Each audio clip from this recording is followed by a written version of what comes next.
21.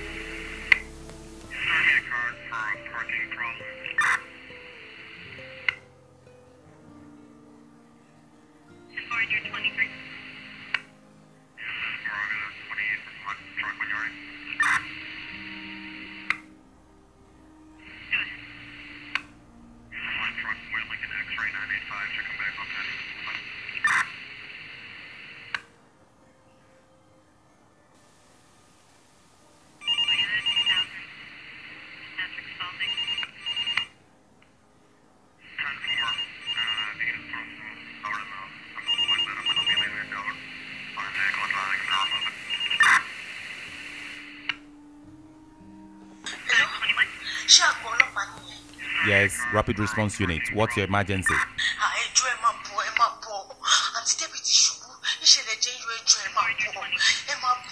Ẹ ṣe sùúrù, madam. Ẹ farabalẹ̀, ẹ farabalẹ̀. Ibo lẹ ti ń pè gangan? Number 42 Suraju Bangbopa Street ni mo ti ń pè ẹjọ́ ẹ máa bọ̀.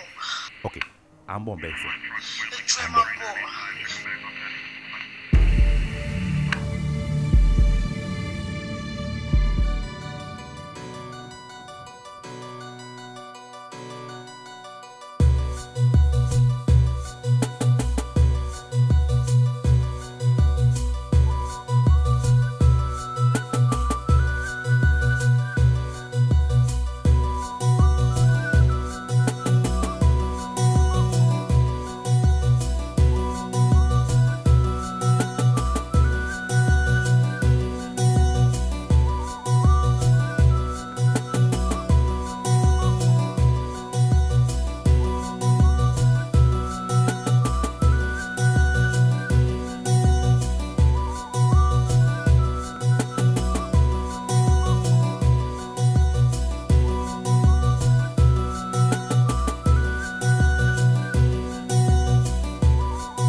I am a journalist, an investigative journalist.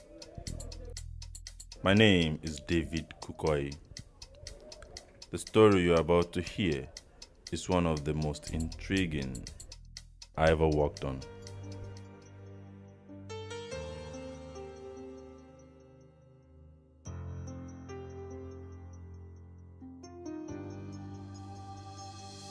Orúkọ mi ni Inspector Yemi Badru.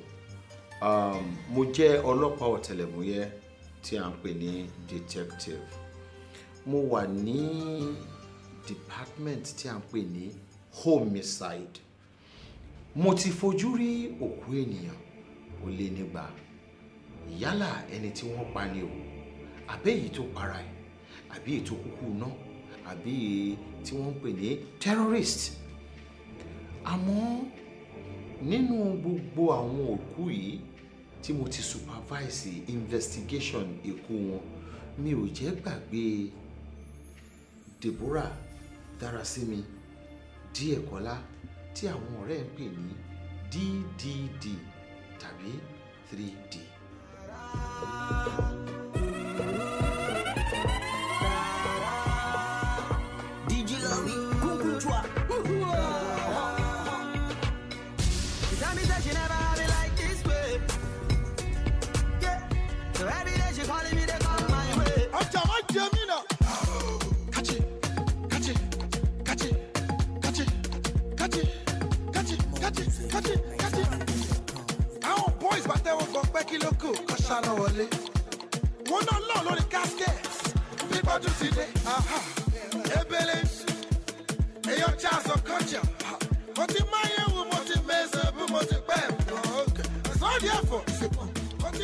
Ọ̀pọ̀lọpọ̀ ló ṣe àpèjúwe Deborah gẹ́gẹ́ bí oníwà tútù bí àdàbà ẹlẹ́rìn ẹ̀yẹ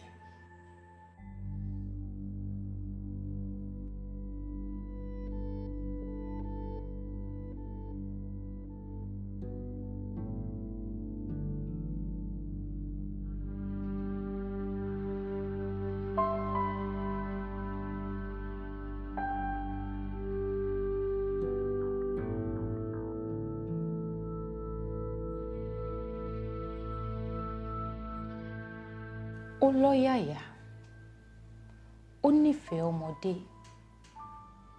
kì í rojú, kì í bínú. She was fun to be with, always excited. She talked a lot about the future. I'm in the news! I'm going to be a star! Yes, Mom! Yes! Yeah! Racing for so long, where's the finish line? But long seems too long, when will I hit the mark? Trying to catch the sunset above the mountains. Deborah àti Esther ẹ̀gbọ́n rẹ̀ jẹ́ ààyò ara wọn. Yàtọ̀ sí Deborah, Esther jẹ́ ẹnìkan tí kò mọ ọ̀rẹ́ kó. Fún ìdí èyí, Deborah nìkan ni Esther mú ní ọ̀rẹ́, alábàárò àti olùbáṣeré. Bí wọ́n ti ṣe jọ ń ṣeré ipá láti kékeré, bẹ́ẹ̀ náà ni wọ́n bá dàgbà. What a feeling was the beating out.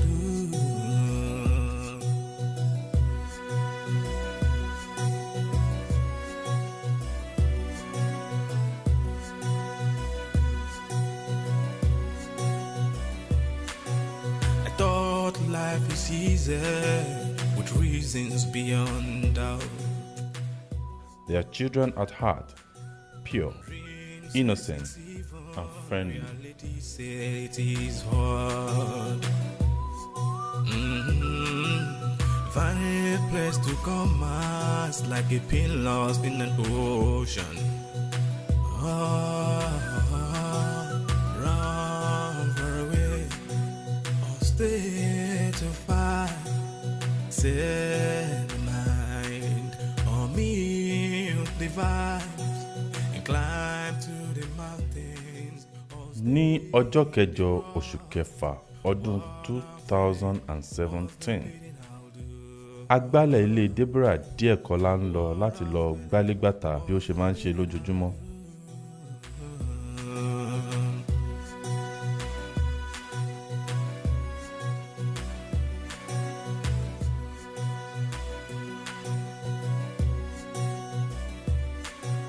I thought life is easy with reasons beyond doubt. Dream says it's even, reality says it is hard. Ṣùgbọ́n lẹ́ẹ̀kan náà ó gbọ́ ariwo.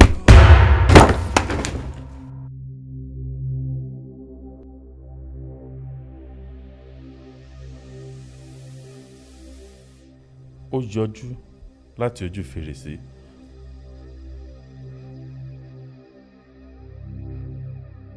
Ó sì rí okùn tí a so mọ́ òkè.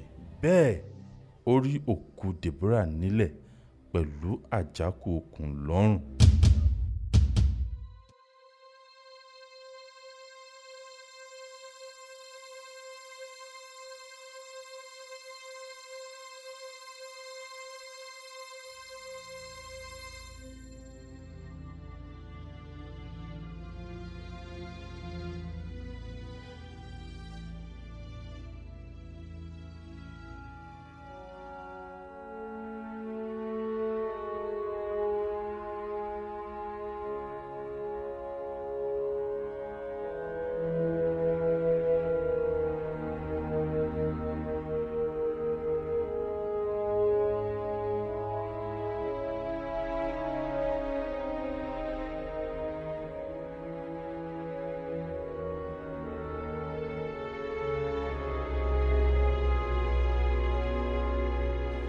Àwọn ọlọ́pàá bá òkú Deborah pẹ̀lú okùn lọ́rùn.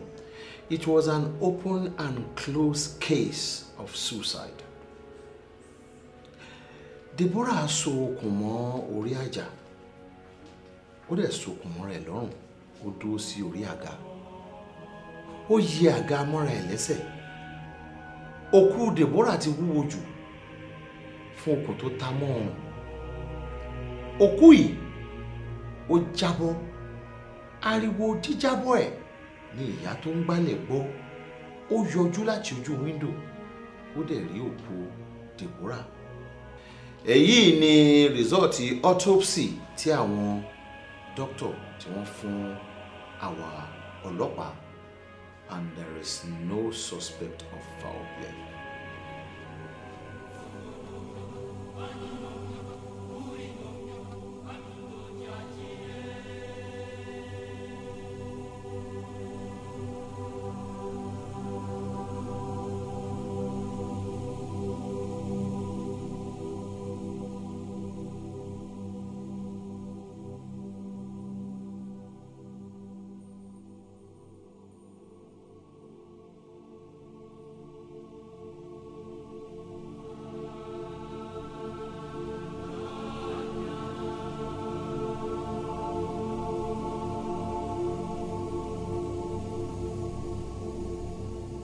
Jòhánù orí 14 ẹsẹ̀ 17. Àlàáfíà mi ni mo fi sílẹ̀ fún yín, àlàáfíà mi ni mo fi fún yín. Kì í ṣe bí ayé ti fi fún yín ni mo fi fún yín o.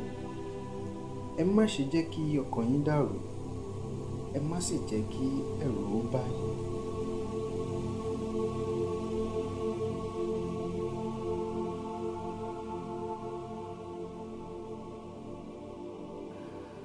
There was no way Deborah would commit suicide. Kristẹni tó yè koro ni wá. Ẹ̀kọ́ tí a dẹ̀ kọ́ ni pé pípara ẹni kì í ṣe ọ̀nà àbáyọ fún nǹkan kan rárá. I just can't believe it. Deborah ò lè pokùnso. Ìtara Esther ẹ̀gbọ́n Deborah ó yé wa, ṣùgbọ́n a lè fi tiẹ̀ ṣe. Àmọ́ ní ọjọ́ tí wọ́n ń sin òkú Deborah, arákùnrin kan rìn wá bá wa ọlọ́pàá.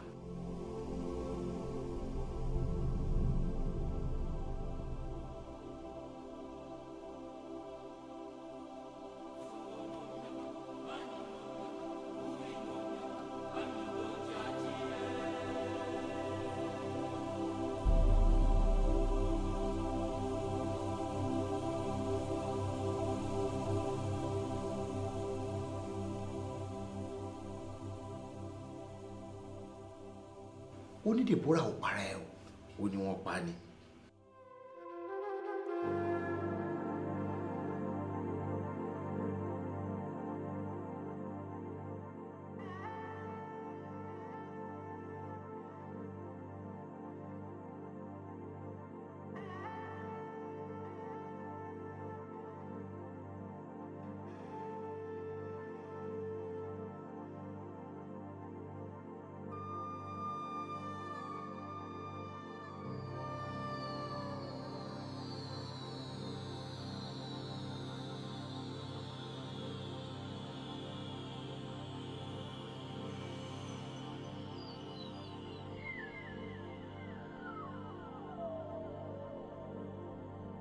Àwa béèrè lọ́wọ́ ẹ̀, a ní ta ló pa Deborah àbí ta ló fura sí?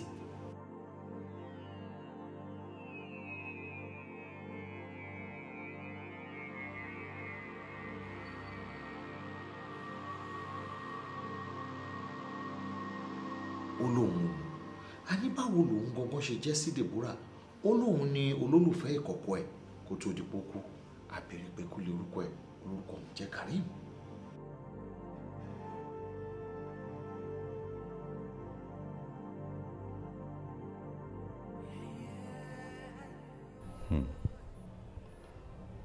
Gẹ́gẹ́ bí oníròyìn tó máa ń tọpinpin ọ̀rọ̀, ìyẹn investigative journalist,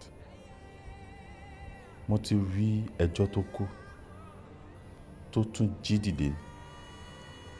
Mo ti rí ọ̀pọ̀lọpọ̀ ẹjọ́ tí a rò wípé ó ti tán ṣùgbọ́n tó jẹ́ pé ó ṣẹ̀ṣẹ̀ bẹ̀rẹ̀ ni. Bẹ́ẹ̀ ni ẹjọ́ Deborah ṣe rí. The case of Deborah Dekola began when we thought it was over. Ní Nigeria, ọ̀pọ̀lọpọ̀ èèyàn ni ò kí ń meditate. Ṣùgbọ́n gẹ́gẹ́ bí ẹni tí ó ti gbé ní India, tí a dẹ̀ máa ń ṣe yoga dáadáa, meditation is part of my life. Mo ní spot kan lórí òkè kan tí mo ti máa meditate. Ibẹ̀ ni mo ti pàdé Deborah. She also came to meditate.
We met, we became friends, we fell in love.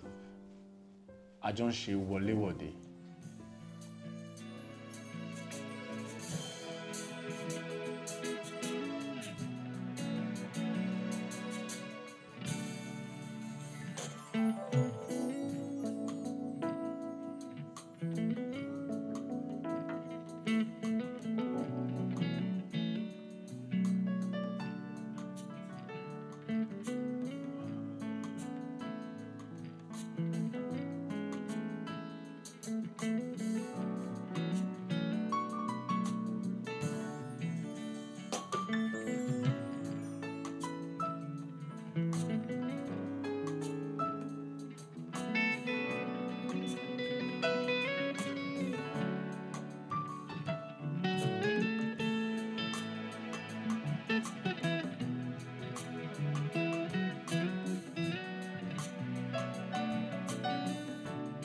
Ṣùgbọ́n àṣírí la fi ṣe.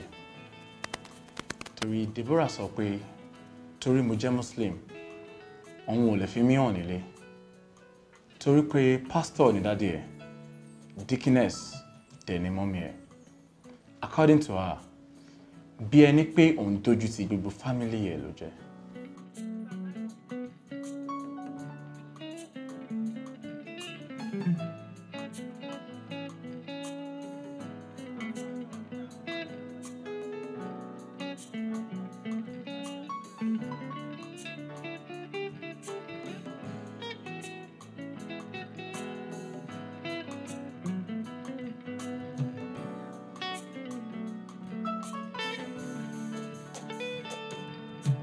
Ọ̀rọ̀ ẹ̀ dẹ̀ yé mi o, nítorí ilé tí èmi náà ti wá, ilé aláàfáà ni. Tí mo bá mú délé, káfé ìyẹn aláìgbàgbọ́ ni wọ́n máa pè. but we loved each other. So we kept the love affairs secret.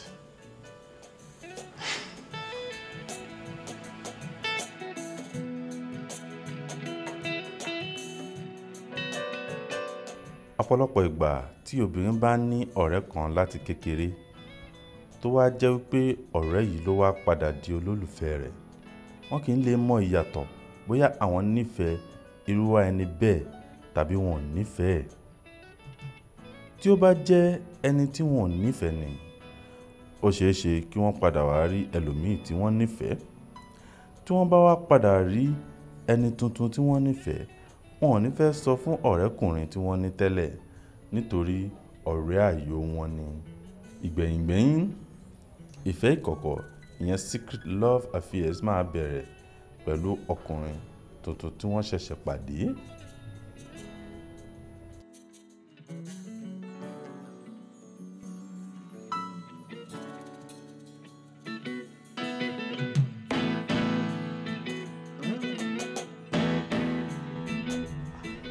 I did not know any Karim Adeyemi.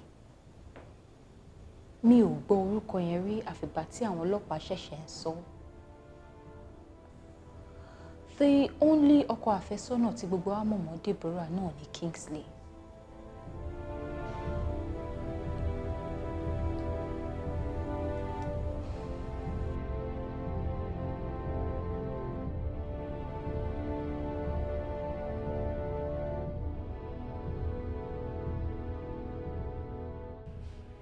Àwọn ọlọ́pàá decide láti túbọ̀ fi imú fínlẹ̀ lórí ikú Deborah. Wọ́n gbàṣẹ láti lọ wo laptop àti fóònù ẹ̀. Last post tí Deborah post lórí Facebook àti Instagram ẹ̀, ó sọ wípé good night femmes, I am turning myself off. Ohun tí ó post last nìyẹn o, ó túmọ̀ sí wípé ó dìgbà o ẹ̀yin ará mi, mo fẹ́ para mi kí n kú pí bí fìtílà nú àtẹ́gùn. It was a suicide note nobody took notice of.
A padà sí ọ̀dọ̀ dókítà tó fún wa ní autopsy lórí ikú Deborah láti tún béèrè àwọn ìbéèrè kan.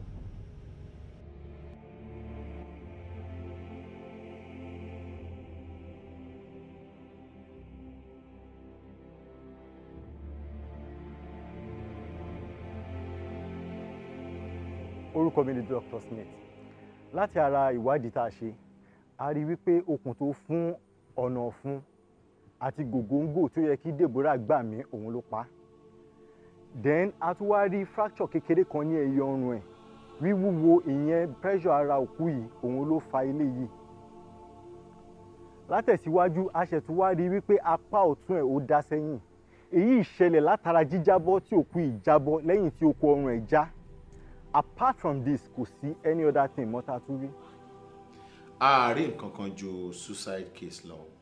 We dusted the entire crime area. Bóyá tí ẹ lè rí fingerprint. Bóyá èèyàn kan wà pẹ̀lú Deborah lọ́jọ́ tó kú lọ. No, we didn't, because she was alone. Gẹ́gẹ́ bí ìgbàgbọ́ Karim àti Esther, ẹ̀gbọ́n Deborah, a wá tẹ̀síwájú nínú ìwádìí wa. Àwọn computer expert wa wọ́n wá notice nǹkan kan.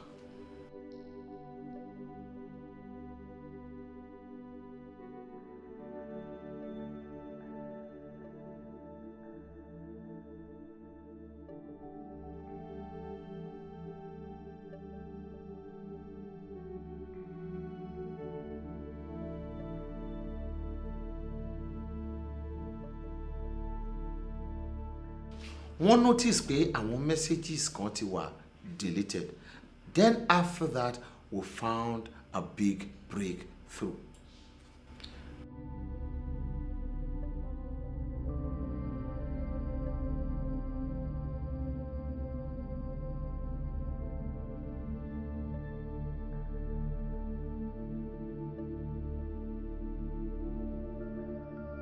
A rí message kan tí Kingsley send sí tó sọ wípé nínú gbogbo ẹranko tó bá tiẹ̀ máa yan ẹranko láàyò, ṣé ẹlẹ́dẹ̀ ló yẹ kó o yàn láàyò? If tó bá tiẹ̀ máa cheat on me, ó yẹ kó lọ wáyàn tó yanjú, kì í ṣe ẹlẹ́dẹ̀, that pig be Karim. A tún wá rí another message níbẹ̀ tó sọ wípé o ìwọ aṣẹ́wó játijàti tó o bá ṣọ́ra máa pa ẹ́ fúnra mi.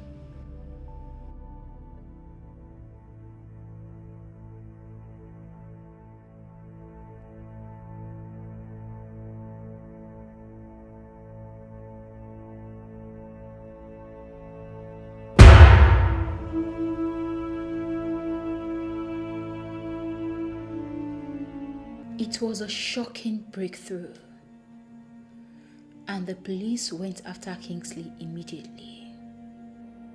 I swear, I did it! I did it! Ó ní ohun tí à ń pè ní crime of passion. Tí èèyàn bá ṣe èèyàn, tẹ́ǹtà ṣe yìí tó wá bínú lójijì, tó wá ti àtàrà bínú yìí tó fi ṣèwàwù lẹ́sẹ̀kẹsẹ̀, ìyẹn là ń pè ní crime of passion. A ti rí kà lọ́pọ̀lọpọ̀ pé èèyàn yìnbọn fún yàn, ọ̀ṣáyàn ládàá, wọ́n da acid síyàn lára látara crime of passion yìí. Kò wá sí irú ẹ̀dá tí ó lè commit crime yìí. Even ẹni tó tutù jù láyé yìí ó lè pààyàn, ìyẹn tá bá ń sọ̀rọ̀ crime of passion. Nítorí àsìkò tí inú ń bí ẹni yìí, ẹ̀jẹ̀ á máa ru, orí ẹ̀ ó ń gbóná, èṣù á wá fi ọkàn orú ẹni bẹ́ẹ̀ ṣe ibùgbé. Kò sí àrà tí wọ́n lè dá. The reaction is impulsive, spontaneous and instantaneous. It's a dangerous feeling. Kò sásìkò láti ronú tàbí láti plan. You just feel it and do it.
Orúkọ mi ni Délé Arìbídésí.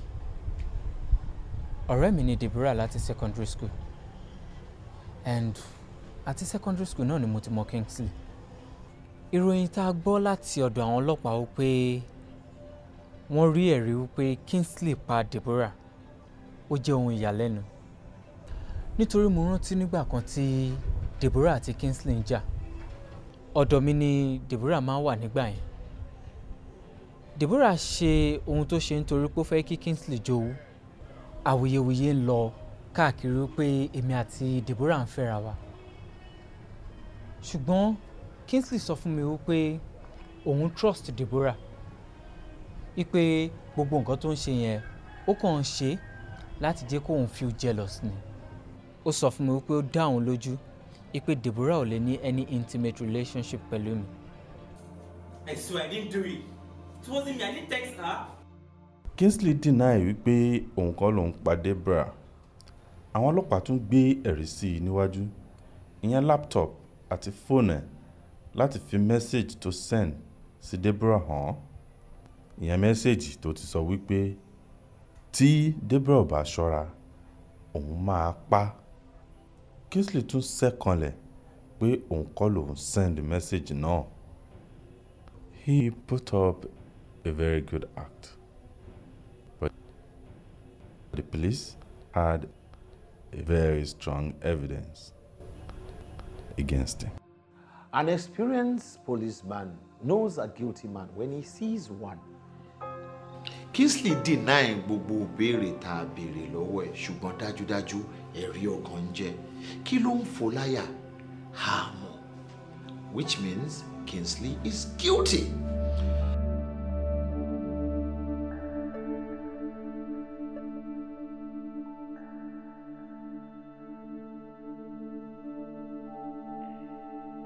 Ìdàkejì crime of passion òun ni premeditated crime.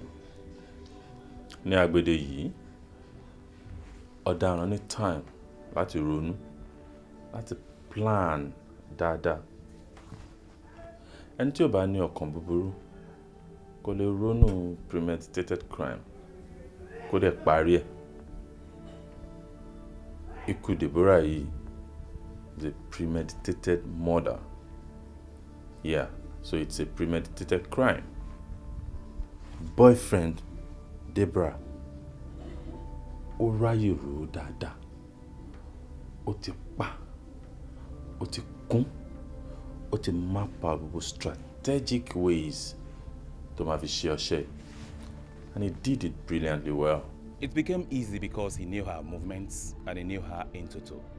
Ní ọ̀pọ̀lọpọ̀ ìgbà ni àwọn ọlọ́pàá máa ń fi lílù ṣe ìwádìí lọ́wọ́ àwọn ẹni afurasí. Ní ọ̀pọ̀lọpọ̀ ìgbà ni ó jẹ́ wípé wọn kì í rí èyí tó jẹ́ òkodoro ọ̀rọ̀ nítorí wípé tí lílù bá pọ̀ jù àwọn ẹni afurasí yìí wọ́n máa parọ́ ohun tí wọn kò mọ̀. Kò sí ohun tó dàbí kí ọlọ́pàá ṣe ìwádìí tó yè koro láti rí èyí nínú ọ̀rọ̀ tó jẹ́ òkodoro. Ìdí nìyí tí a ò ṣe fi tipá mú Kingsley tí a fi dàbí ọgbọ́n.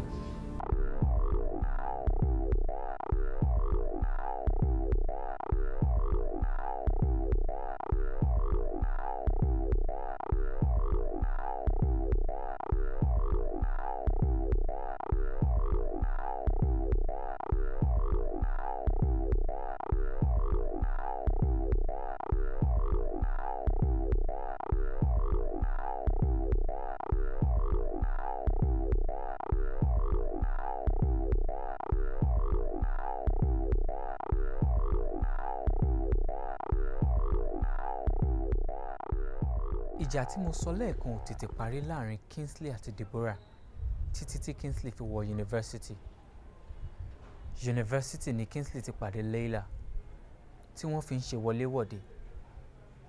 Ṣùgbọ́n ìgbà tí Leila ṣe àṣemáṣe, Kingsley padà sí ọ̀dọ̀ Deborah. Àwọn ọlọ́pàá rí Kingsley níbi tó ti ń ní àríyànjiyàn pẹ̀lú ex-girlfriend ẹ̀, Laila. Why did you do that? Do what? Kill Deborah, of course. Excuse me. What kind of question is that? Because you're the only one who has the password to my Facebook and my Instagram. What of your girlfriend? Go and ask your girlfriend. She's dead. Oh. The dead can rise again to do whatever they want. Excuse me. What?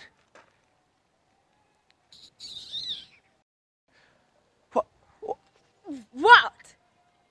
Excuse me. You did it. You did it. I did nothing.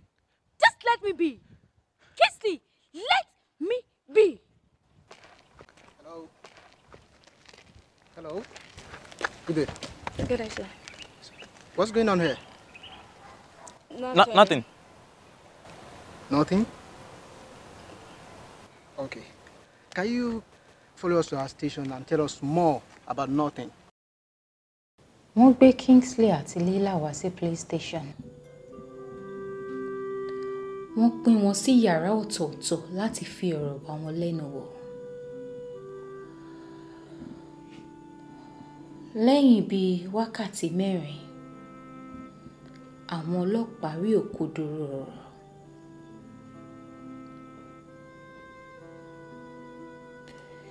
Deborah ò commit suicide. Wọ́n pa á ni. Ironically, Kingsley kọ́ ló pa Deborah, Leila ló pa.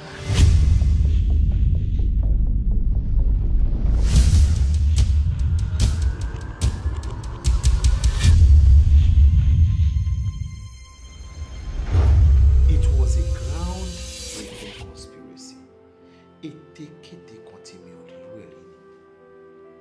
Leila jẹ́ ìyàwó àfẹ́sọ́nà Kingsley nígbà tí wọ́n wà ní yunifásitì.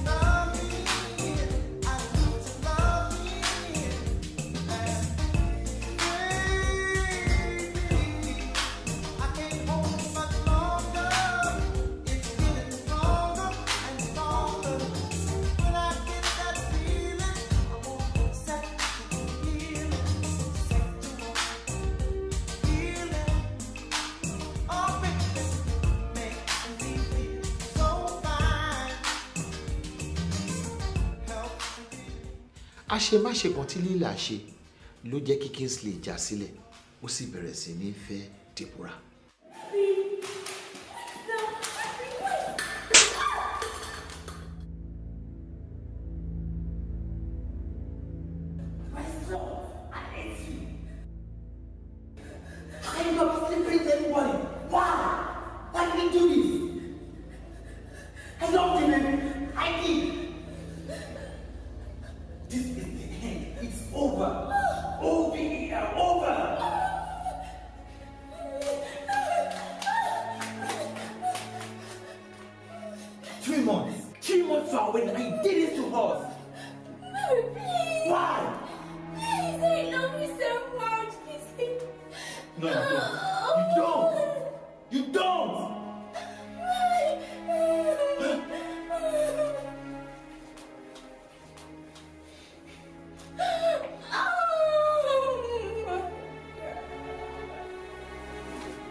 Ọ̀rọ̀ náà dùn Leila.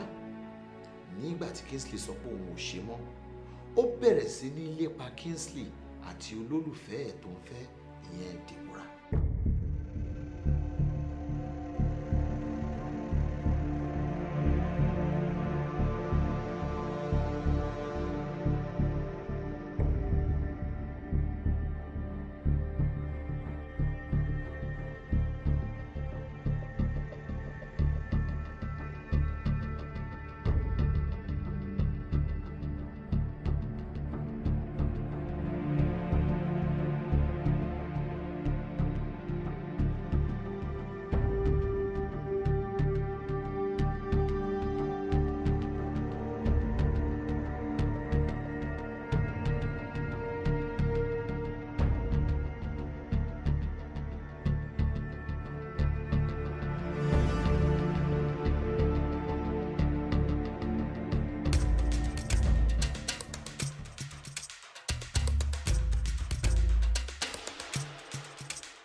nígbà tí Laila rí pé Deborah ń yàlè ó decide láti sẹ́ẹ̀tì àwọn méjèèjì up.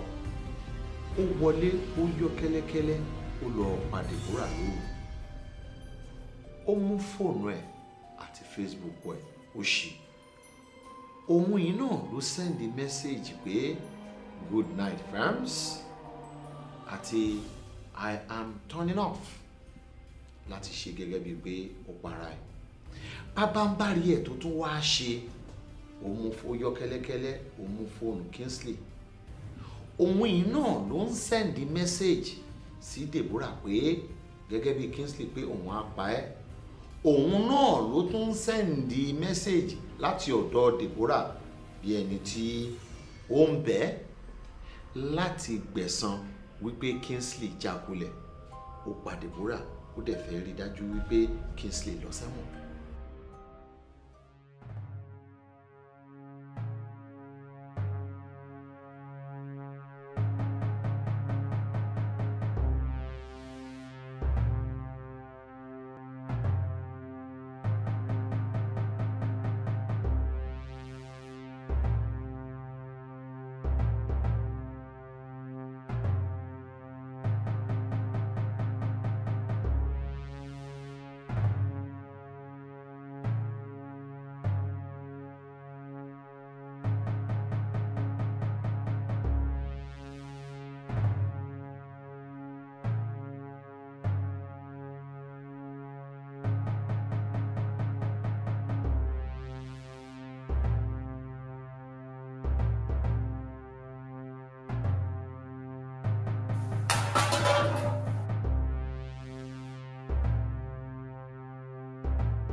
It was the biggest form of conspiracy I'd ever witnessed in my entire life. It was like a movie. Inú mi dùn pé afẹ́fẹ́fẹ́ àrífura adìyẹ. Ṣùgbọ́n ohun ìbànújẹ́ ló máa ń jẹ́ fún mi tí bá rántí pé mi ò lè rí Deborah mọ́ láéláé. My mom is the most devastated. She doesn't want her name or pictures mentioned. It kills her slowly.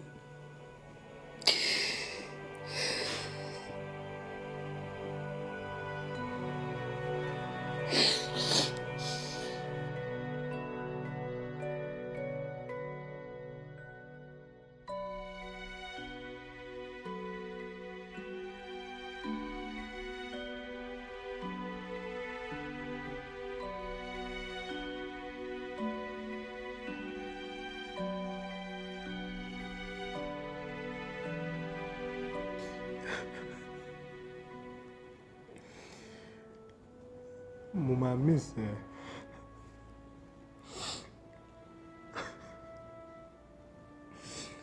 Mi ò rò pé a mú lè rí ẹlòmíì tó máa dàbí Deborah díẹ̀ kọ́ la mú láéláé.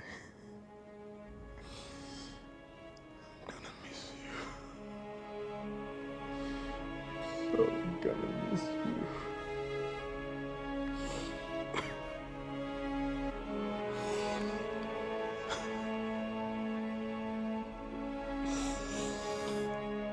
Iṣẹ́ mi gẹ́gẹ́ bí investigative journalist, ìyẹn oníwèé ìròyìn tó ń tọpinpin, ó jẹ́ iṣẹ́ kan tó wà interesting,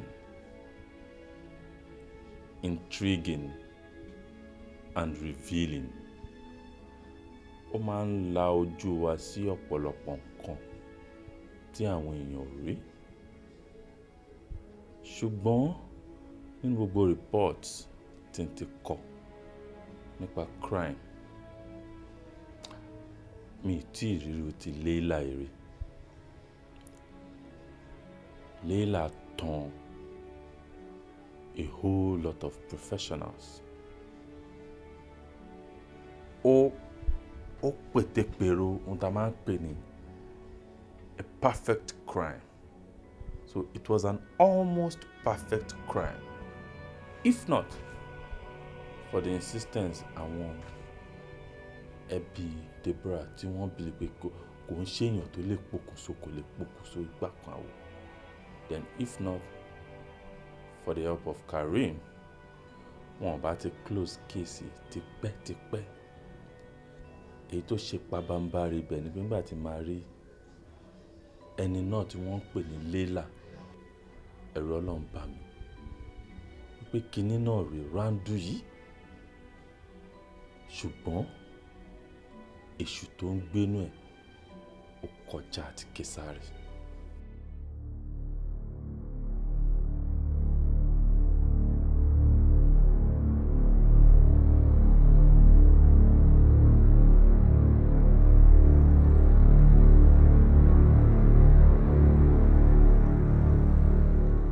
Deborah's dreams and aspirations were cut short.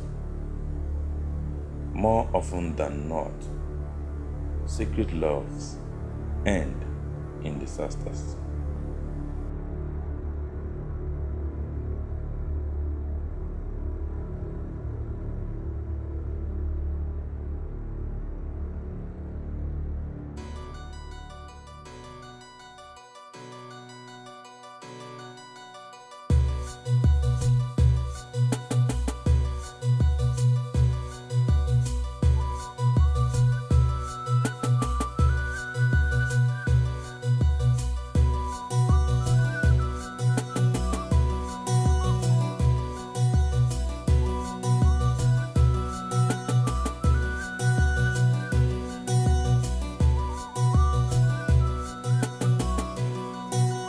Racing for so long, where's the finish line?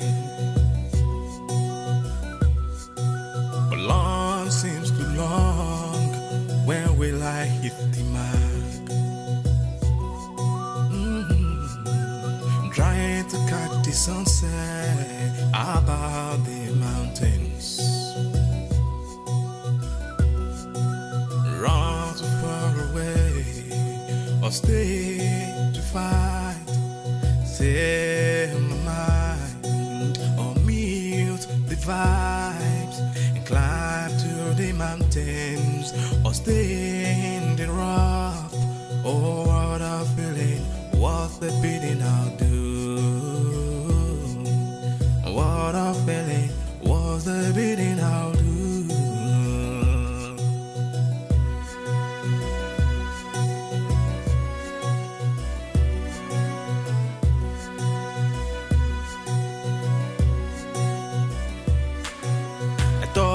Life is easy with reasons beyond doubt. Dream says it's even, reality says it is hard.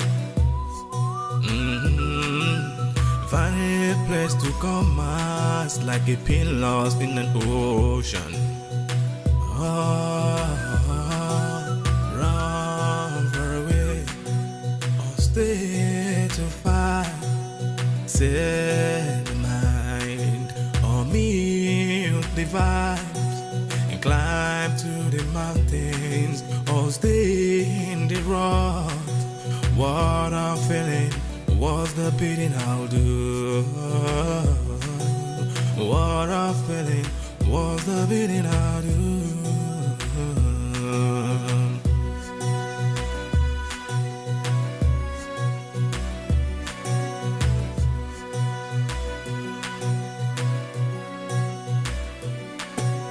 Thought life is easy with reasons beyond doubt. Dream says it's even, reality says it is hard.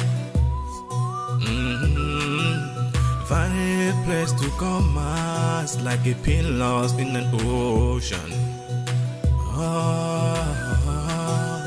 Run far away or stay to fight. Set the mind on mute the vibes and climb to the mountains or stay in the rock. What I'm feeling was the beating I'll do. What I'm feeling was the beating I'll do.